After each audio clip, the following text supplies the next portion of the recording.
bagaimana menjembatani agar gap tadi orang-orang tua khususnya yang lahir di Tanah Batak sana, lalu dia punya keluarga dan punya anak di rantau dan besar dewasa di sini, kan ada miss tadi. Ya. Saya garis bawahi apa yang kakak sebutkan tadi, bahwa anak muda sekarang tidak terlalu suka juga ternyata dokumenter. Iya.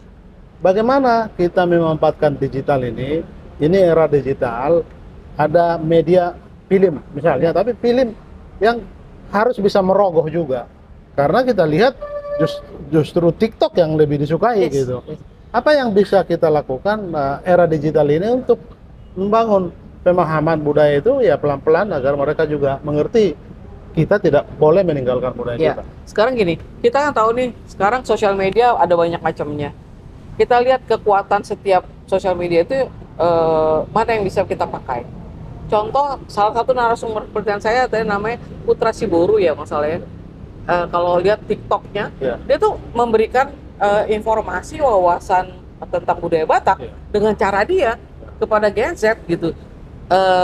Kalau nanti browsing, ada beberapa tiktokers orang Batak ya berusaha untuk mengenalkan budaya Batak dengan cara mereka, komunikasi mereka memang tidak intens ya, tapi artinya ada usaha buat mereka gitu. Cuman memang kepenarikan kita orang-orang Batak itu tidak terlalu ada siapa Tandian, siapa sih anak kecil tuh? Ya. Apa sih? Tandika. Itu sebetulnya dia nggak secara langsung memberikan tentang budaya Batak, tapi nuansa yang disampaikan, cara dia berlogat, dia datang ke acara punguan, terus dia secara nggak langsung kita lihat, oh ada budaya Batak ya, dia lagi datang acara ulau ini segala macam. Itu kan memperkenalkan secara tidak langsung dalam waktu berapa menit terhadap sebuah budaya gitu. Walaupun nggak sporadis langsung dia ngomong, tapi dengan kita ngikutin dia menjadi followernya, kita jadi tahu tuh environment Batak tuh di setiap activity di sana tuh di kampung terus kayak apa sih? Dia kan awalnya kan jualan mangga kayak begitu. Tapi ketika berdialog, berdiskusi di antara orang yang beli dengan dia, itu menarik banget gitu. Jadi gini, kita harus kreatif bagaimana caranya membuat sebuah karya dan kita tahu kita taruh di mana. Jadi cocoknya di TikTok atau di IG, Instagram, atau di Facebook, atau kita bentuk di YouTube yang sifatnya film-film pendek atau yang 10 menitan lah, atau di bawah 10 menit. Kan kita tahu kekuatan orang menonton di sosial media itu di bawah 10 menit. Lebih dari 10 menit kalau nggak dramatis banget, nggak bagus banget, ditinggalin. Nah, jadi maksud saya bikinlah yang misalnya kalau sekarang nih Amang nih bikin kan sebuah TV tentang budaya, suara tapian TV. Saya melihat beberapa YouTube yang kemarin ya, ada usaha untuk memperkenalkan budaya Batak dengan caranya. Ya, dengan misalnya kayak sekarang nih podcast dengan saya dan podcast dengan para pelaku di industri yang berhubungan dengan Batak dan tokoh adat, itu salah satu cara. Dengan caranya Amang ya. Mungkin yang lain seperti apa? Nah, saya juga kemarin waktu saya presentasi tentang Ulos, saya sampaikan gimana kayak kita bikin serial tentang mengenalkan Ulos satu persatu yang durasinya cuma 3-5 menit. Series, dan kita taruh di satu YouTube-nya Batak Center misalnya, dan itu series, itu orang-orang komen, aduh saya mau pakai Ulos ini apa ya fungsinya, historicalnya kayak apa, nanti saya salah pakai nih, nggak tahu Ulosnya untuk Ulos kematian saya pakai buat acara wedding misalnya kayak gitu. Itu kan pengetahuan simpel yang harus kita kemas untuk target audiens kita. Siapa target kita? Anak-anak kah, remaja Batak kah, atau orang dewasa kah, atau yang orang yang sudah orang tua kah gitu. Ya, jadi kita harus bisa membagi kreativitas kita, sasaran targetnya jelas. Itu aja. Kak, tadi kelupaan satu tadi. Kakak sudah meneliti tentang Mongkal Hall itu juga dibuat untuk film ya? Lalu yang disertasi itu atau semacam hipotesanya atau resume dari penemuan kakak di Mongkal Hall disertasi itu apa sebenarnya?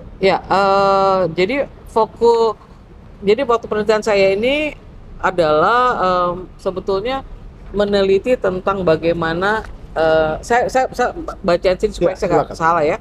Jadi penelitian ini berangkat dari pengamatan saya itu untuk melihat bahwa ada tadi kan saya bilang ada pergeseran pemahaman tentang adat Batak Toba yang di kalangan generasi milenial Batak Toba di Jakarta, di Jabodetabek khususnya. Karena saya penelitiannya skupnya masih Jabodetabek. Nah, pada awalnya tuh saya memiliki hipotesa awal bahwa kurangnya pemahaman adat karena disebabkan perbedaan sikap berdasarkan kategori generasional, generasinya kan yang berbeda-beda.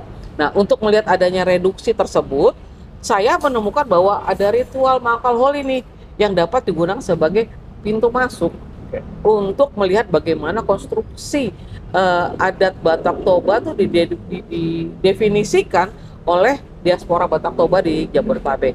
Nah, jadi sebetulnya Makal ini adalah entry awal sih. Dan banyak lagi kan budaya kita, bukan kalau Amal tadi bilang bahwa Makal ini adalah sebuah adat budaya yang paling tinggi di Batak Toba. Tapi banyak budaya-budaya lain yang biasa kita lakukan di diaspora itu juga banyak. Tapi kalau kita tanya esensi yang paling dalam itu nggak semua paham.